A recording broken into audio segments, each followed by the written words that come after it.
দেহ চিত্ত পুণ্যতীর্থে জাগরে ভিড়ে এই ভারতের মহামানবের সাগর তীরে।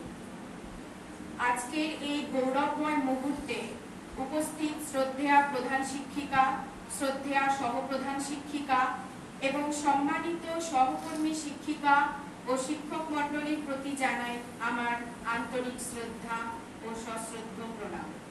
উপস্থিত আমার সকল স্নেহের ছাত্রীদের জানাই অফুরন্ত প্রীতি ও আন্তরিক শুভেচ্ছা।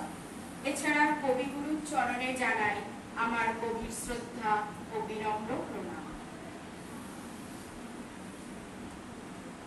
আজ আমরা একত্রিত হয়েছি এক মহামানবের জন্মজয়ন্তী উদযাপন করতে, যিনি শুধু একজন কবি নন, তিনি এক যুগ প্রবর্তক, এক চিরন্তন প্রেরণার উৎস।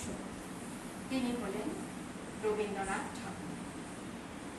1861 সালের 7ই মে অর্থাৎ 1268 বঙ্গাব্দের 25শে বৈশাখ কলকাতার জোড়াসাঁকোর ঠাকুরবাড়িতে তার জন্ম।